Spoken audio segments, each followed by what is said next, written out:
तो पहली चीज तो दो सूफियों का इसमें हाथ है मंदिर तोड़वाने।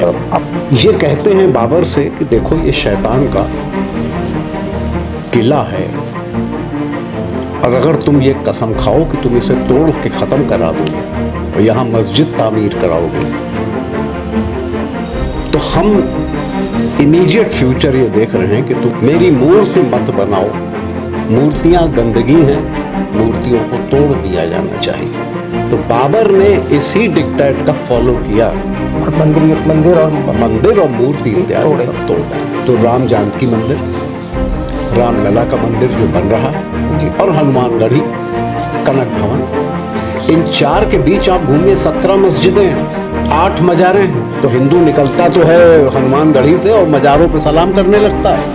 अमृत मरने नहीं देगा और विष जीने नहीं देगा। तो हिंदू जो है वो दोनों पूजाएं करता है, मूर्ति की भी पूजा करता है और मृत शरीर की भी पूजा करता है मजारों। हमारे साथ इस समय बात करने के लिए मौजूद है डॉक्टर राहुल शुक्ला जी, जो लखनऊ के क्रिश्चियन कॉलेज स्नातकोत्तर महाविद्यालय के में इतिहास के विभागाध्यक्ष रहे हैं। हम उनसे चर्चा करेंगे कि इस समय जो राम मंदिर बन रहा है अयोध्या में, जो कि वो इतिहास के जानकार हैं, राष्ट्रीय स्तर के विद्वान हैं इतिहास के, तो सनातन पे जो हमले हुए, क्या सिर्फ मंदिरों पे ही हमले हुए, क्या और भी कई तरीकों से हमारे सनातन धर्म पे हमले हुए, इस पे हम बात करेंगे डॉक्टर राहुल शुक्ला जी। सर बहुत बहुत नमस्कार, आपने समय दिया हमें। सर आप एक इतिहास के बड़े विद्वान हैं, आप बच्चों को पढ़ाते हैं, तो आपने चारों तरफ से भी दूर गहन अध्ययन किया है इस पे। तो जो मंदिर जैसे बन रहा है, इसमें पूरे देश में वातावरण है सनातन धर्म का, झंडा बुलंद हो रहा है देश में और विश्व में भी। तो जो मंदिर बन रहा है, तो इसको आप कैसे देखते हैं कि क्या सिर्फ मंदिर ही तोड़े गए सनातन धर्म को खत्म करने के लिए? देखिए, मंदिर तोड़ना तो एक एजेंडा था, एक ऐसा धर्म जिसमें ये कहा गया कि मेरी मूर्ति न बनाओ, मैं एक ईर्ष्यालु ईश्वर हूँ, किसी भी देवता को मेरे सम्मुख मत रखो क्योंकि अकेला मैं ही ईश्वर हूँ। जब इस तरह की विचारधाराएं आप देखते हैं तो इनको आप रफली या वेगली जानते हैं, थोड़ा बहुत आपको आइडिया होता है, उसके बाद आप नहीं समझते जी। लेकिन जब आप गहन में जाते हैं तो आप देखते हैं कि यह अब्राहमिक विचारधारा है। हज़रत अब्राहम जिन्होंने अब्राहमिक धर्मों की स्थापना की जी। उसमें पहले थे ज्यू हैं, यहूदी जिन्हें आप कहते हैं जी। इनके पैगंबर हज़रत मूसा थे। उसके बाद ईसा मसीह साहब हैं जी, जिन्होंने ईसाईयत चलाई। उसके बाद हज़रत मोहम्मद साहब हैं जिन्होंने इस्लाम चलाया जी। इन तीनों धर्मों की खासियत ये है कि ये ब्राह्मिक हैं, एक ही साथ शाखा से जुड़े हुए हैं, एक ही स्रोत से। और तीनों हज़रत मूसा को जो ईश्वर ने 10 कमांडमेंट दिए थे, 10 आदेश दिए थे, उसको तीनों धर्म मानते हैं। उसी में पहला आदेश है कि मैं ईर्ष्यालु ईश्वर, I am a jealous God, do not acknowledge any other God before me. तो प्रश्न ये उठता है कि ये कौन सा ऐसा ईश्वर है? हमारे यहाँ श्री कृष्ण तो इस तरह की कोई बात करते नहीं।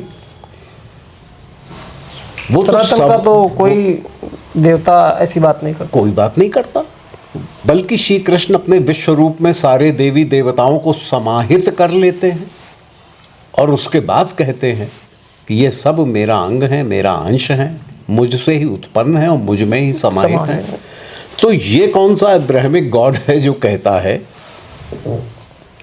कि सबको छोड़ दो और सिर्फ मेरी पूजा करो? इसको सनातन धर्म में जब मीमांसा की गई तो पाया गया कि यह असुर गुरु शुक्राचार्य हैं। पहली तो बात ये निकल के आती है। ये तो बहुत आपने जो बात अलग बात बताई, बहुत रियल बात है जी हाँ है। क्योंकि लेकिन देखिए हुआ क्या कि जब इस्लाम भारत में आया 712 में जी, और मोहम्मद बिन कासिम ने हमला किया तो एक बहुत भयंकर उत्पात मचा। आप कह सकते, मंदिर तोड़े गए, लाइब्रेरीज जलाई गई उसके बाद धीरे धीरे उनके पीर पैगंबर आने लगे, छोटे छोटे, वो सब आकर के उन यहीं आए, यहीं बसे, यहीं मरे, यहीं उनकी दरगाहें बन गई। हिंदू उस पर भी जाने लगे। हिंदू कभी सोच नहीं पाए या इसका मौका नहीं मिला, या आप यूँ कहिए कि मीमांसा नहीं हुई कि ये जो नया धर्म आया है ये है क्या। उसको तो समानता, अब तो नए कल्चर में देखे तो उसको सामान जोड़ा जाए, बस सब एक ही बराबर है। आप में सब सब सब धर्म बराबर हैं का एक नारा दिया, नाम ईश्वर अल्लाह तेरे नाम, या महात्मा गांधी ने तो कही दिया। जी जी। तो हम लोग सिंथेसाइज करने में लग गए कि एक से दूसरे को जोड़ते रहो। वो जो डायलेक्टिकल मटीरियलिज्म कहलाता है कार्ल मार्क्स का, कि एक थीसिस है और एक एंटीथीसिस है। जब थीसिस और एंटीथीसिस टकराते हैं उसके बाद फिर दोनों मिलते हैं, फिर एक सिंथेसिस होती है। तो हम सिंथेसिस करने में जुट गए, लेकिन हमने ये ख्याल नहीं किया कि जब हम किताबों के साथ दीमक को भी रखेंगे तो चाहे जितना ज्ञान हो किताबों में, वो चट हो जाए। दीमक वज्र बुद्धि है लेकिन वो उसे चाट जाएगी। ये बहुत महत्वपूर्ण बात है। उस किताब में हो सकता है वो फार्मूला हो कि ये दीमक कैसे ख़त्म की जाएगी, लेकिन हमने उस किताब को पढ़ा नहीं। हमने तो उसको उसी में रख लिया। हमने तो उसको लाल कपड़े में बांध लिया और उसकी आरती करने लगे, और जब दीमक आई तो मान लिया कि ये भी ईश्वर ने बनाई है और ये बराबर है। ये ऐसा नहीं। तो ये तो अगर जोड़ा जाए अयोध्या वाले प्रकरण से, हाँ। तो बिल्कुल सिद्ध होता है कि भाई उनको रखा गया, समझा गया, उसी का नतीजा हो कि मंदिर तोड़ जी के हाँ। वहाँ पे बाबरी मस्जिद बनी, जिसको अब सवाल ये है कि बाबर ने किस आइडियोलॉजी में, किस विचारधारा के अंतर्गत ये मंदिर तोड़ा। पहले तो हम यहाँ जाएंगे जी मूल में कि क्या क्या क्या कारण था कि बाबर को तोड़ना पड़ा। तो बाबर नामा में ही जिक्र है कि बाबर जब 17 साल का है तो वो हिंदुस्तान आया है, और यहाँ पर उसे अब्बासी और फरहानी नाम के 2 सूफी मिले हैं जो अयोध्या में ही रह रहे हैं। अब्बासी और फरहानी ये अयोध्या में ही रह रहे हैं। अच्छा। इनको अब्बास और फरहान भी कहा गया है। ये कहते हैं बाबर से कि देखो ये शैतान का किला है, और अगर तुम ये कसम खाओ कि तुम इसे तोड़ के ख़त्म करा दोगे और यहाँ मस्जिद तामीर कराओगे, तो हम इमीडिएट फ्यूचर ये देख रहे हैं कि तुम हिंदुस्तान के शहंशाह हो जाओगे। ये अब्बास और फरहानी कह रहे हैं। हाँ, बाबर ने ये बात आत्मसात कर ली। कुछ परिस्थितियां ऐसी बनी कि उसे उज्बेकिस्तान से, दरिया फरगना से, जहाँ का वो रूलर था, जी, वहाँ से उसे भारत आना पड़ा। युद्ध हुआ, भारत में उसे रेजिस्ट नहीं कर पाए। इस्लामिक थे लेकिन रेजिस्ट नहीं कर पाए। और उसके पश्चात बाबर खुद तो नहीं अयोध्या आ पाया दोबारा, लेकिन उसने मीर बाकी को भेजा। मीर बाकी ने आके यहाँ मंदिर तोड़ दिया और मस्जिद बनवा दी। तब तक वहाँ विद्रोह हो गया बाबर के मूल राज्य में जी। उसका भाई काबिज हो गया। वो उसको वहाँ घुसने देने के लिए तैयार था, और बाबर अगर लौटता तो मार डाला जाता। तो उसके पास कोई ऑप्शन नहीं रहा, वो इंडिया में ही रह गया। और जो कुछ उसने जीता था, यही आगरा दिल्ली, बस वहीं वो बैठ करके शासन करने लगा, राजा बन गया। तो पहली चीज़ तो 2 सूफियों का इसमें हाथ है मंदिर तोड़वाने। अब आज की बात करें अगर सूफियों से जोड़े, तो सूफियों को कैसे प्रेजेंट किया जाता है कि वो अमन और शांति के, हाँ, वो अमन शांति के दूत हैं, लेकिन वो शुक्राचार्य जी के पैगंबर हैं। तो उतने बड़े पैगंबर नहीं हैं जितने बड़े ईसा मसीह हैं या हजरत मूसा हैं या इस्लाम के संस्थापक हैं, लेकिन हाँ वो भी छोटे मोटे पैगंबर हैं, गण हैं एक तरीके से, उन्हीं के गण हैं जो वही कार्य कर रहे हैं, जो उन्हें आदेश है कि मैं एक ईर्ष्यालु ईश्वर हूँ और कोई अन्य ईश्वर मेरे सम्मुख न रखो, मेरी मूर्ति मत बनाओ, मूर्तियाँ गंदगी हैं, मूर्तियों को तोड़ दिया जाना चाहिए। तो बाबर ने इसी डिक्टेट का फॉलो किया और मंदिर और मूर्ति इत्यादि सब तोड़ डाली। अब आइए आप, हिंदुओं में ये कन्फ्यूजन कैसे आ गया कि ये भी भगवान ईश्वर अल्लाह तेरे नाम गाना एक ही है। हम मानते हैं स्रोत एक है, लेकिन स्रोत एक होने के पश्चात भी गुण धर्म सबके अलग अलग होते सबके हैं। अलग अलग हैं। एक बाप के 5 बेटे होते हैं, पांचों के गुण धर्म अलग होते हैं। बिल्कुल। हमारे यहाँ समुद्र मंथन हुआ, उससे 14 रत्न निकले, लेकिन उसी से विष भी निकला और उसी से अमृत भी निकला, और दोनों के गुण धर्म डायमेट्रिकली अलग हैं, अपोजिट। दोनों को सामान्य तो नहीं माना जा सकता। तो अब आप कहते हैं साहब अमृत और दोनों एक ही कोख से उत्पन्न हैं, तो हमारे लिए बराबर तो है। दोनों पूजनीय हैं, दोनों वंदनीय हैं। हो सकता है ऐसा हो, मैं इस फिलॉसफी का डिनायल नहीं करता, लेकिन एट द सेम टाइम अगर अमृत और विष दोनों आप ग्रहण कर लीजिए तो कौन सा गुण आप में उत्पन्न हो जाएगा आप जानते ही नहीं। न मरेंगे और न जिंदा रहेंगे, ये गति उत्पन्न हो जाएगी। अमृत मरने नहीं देगा और विष जीने नहीं देते। जीने नहीं देगा। तो हिंदू जो है वो दोनों पूजाएं करता है, मूर्ति की भी पूजा करता है और मृत शरीर की भी पूजा करता है मजारों पे जाकर। तो सर मृत शरीर की बात करें तो सनातन में तो पूर्वजों की पूजा नहीं होती। जब व्यक्ति खत्म होता है, उसका जीवन समाप्त होता है, तो फिर वो भी जब घर से जाता है तो घर में शुद्धि की जाती है। हाँ, फिर कैसे, मतलब ये देखिए, ये तो बहुत जो सहज- साइकोलॉजी है, ये कैसे हुई लोगों ये की प्रवृत्ति साइकोलॉजी बदली? नहीं है, इसके पीछे एक पूरा अध्यात्म का विज्ञान है। जब हमारे बाबा, परबाबा, दादा नहीं रहते हैं जी तो यथार्थ तो ये है कि हम उनके शरीर का हिस्सा हैं, हमारे रक्त में उनका रक्त है। जी जिस जायदाद, जिस जमीन जिस पे हम बैठे हैं, ये सब उन्हीं की उन्हीं बनाई का- है, बिल्कुल। हैं, हम इसके उत्तराधिकारी हैं। लेकिन फिर भी जब उन बाबा की डेथ होती है और हम उनके शरीर से लिपट के रोते हैं, क्योंकि वो हमारे अपने हैं, हम उस संवेदना, उस मनोभाव को संभाल नहीं सकते, तो हमारे यहाँ कह दिया गया ये मिट्टी हो गया और ये अशुद्ध है।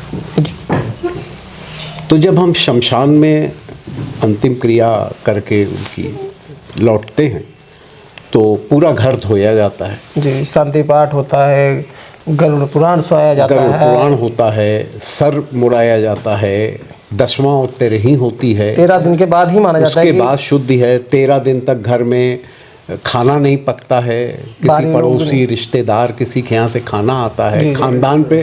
खानदान पे सूतक लग जाता है। जी, हमारे जी। यहाँ सूतक लग जाता है, बिल्कुल। सूतक में रोटी भी नहीं सेकी जाती है। अब प्रश्न ये उठता है कि जब हिंदू अपने घर में इतनी अशुद्धि मनाता है अपने ही बाप और बाबा और परबाबा के नाम पे, जी। तो जब डेड बॉडी क्यों अछूत है? कभी इस पे किसी ने ध्यान दिया? तो वो इसका साधारण उत्तर है कि हम सब जीवित लोग हैं। जब ये शरीर मृत होता है तो उसमें महाकाल का निवास होता है। महाकाल का निवास 5 स्थानों पे बताया गया है। एक तो स्वयं वो अपने शिवलिंग में विराजते हैं, इसलिए वहाँ वो पूजनीय है, वहाँ उनका देवत्व है और हम उनका स्पर्श कर सकते हैं, आलिंगन कर सकते हैं, सब कुछ अलाउड है, क्योंकि वहाँ वो ईश्वरत्व धारण किए हुए हैं।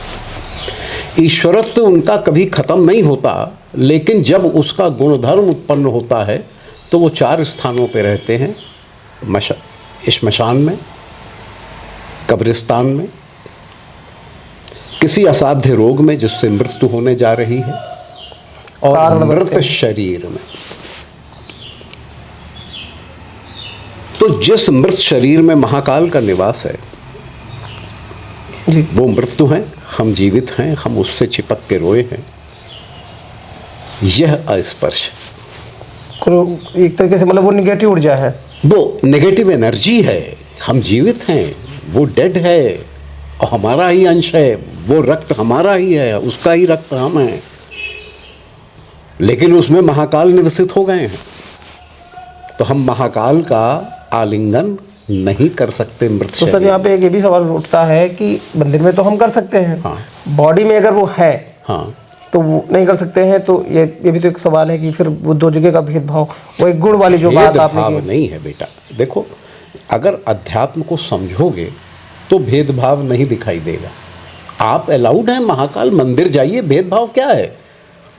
आप मंदिर जाइए, आप उनके दर्शन कीजिए, उनका आलिंगन कीजिए, रुद्राभिषेक करिए, मंत्र पढ़िए, उनको तिलक लगाइए, किसी ने मना नहीं किया है। लेकिन वही महाकाल जब अपना गुण में आ गए और एक शरीर में मृत हैं, तो अब आप कह रहे हैं ये भी महाकाल है। आप नहीं ये कर सकते, अघोरी कर सकता, उसकी विद्या है। वो महाकाल की उपासना शव की उपासना से ही कर लेगा, वो शव का भक्षण भी कर लेगा प्रसाद मान के, लेकिन हम आप नहीं कर सकते, सामान्य मानव नहीं कर सकता, सामान्य मानव नहीं कर सकता। इसके लिए ये व्यवस्थाएं बनी हुई हैं कि 13 दिन तक सूतक है। ठीक जी। अब जब आप मज़ार पे जाते हैं तो वहाँ क्या है?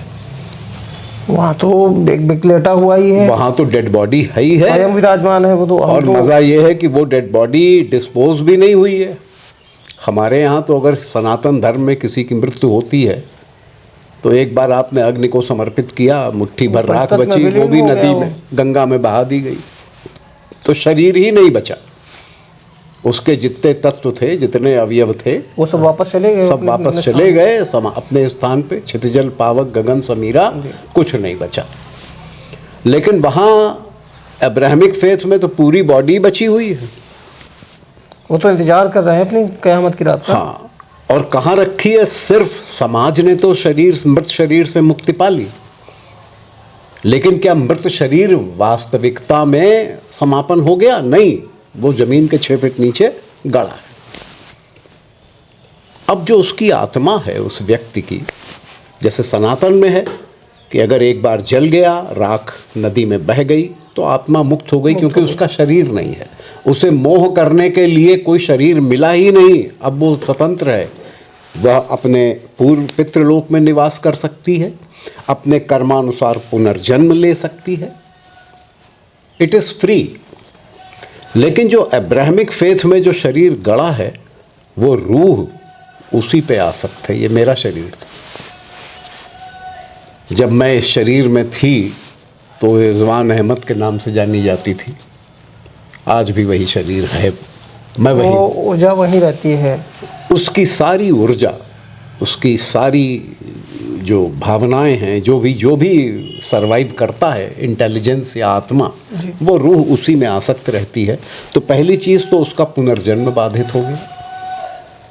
उसके बाद कैल्सिफाइड बोन्स जब डायनासोर की मिलती हैं 15 करोड़ साल बाद, तो अगर सारी बॉडी डिसमेंटल हो जाएगी, ख़त्म हो जाएगी, गल जाएगी, उसके बाद भी उसकी बोन्स बचेंगी जो पत्थर हो जाएंगी, कैल्सिफाई हो जाएंगी, तो वो आत्मा उन हड्डियों में रहेगी, उसी में लगी रहेगी, ये मेरी हड्डी थी।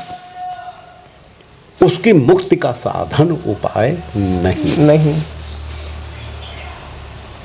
अब ऐसी स्थिति में आपने, क्योंकि विज्ञान पढ़ा नहीं, जो सोशल बिलीफ्स चल रही हैं कि बड़े पहुंचे हुए फकीर दे देते हैं। हाँ, अरे क्या दे देते हैं भाई?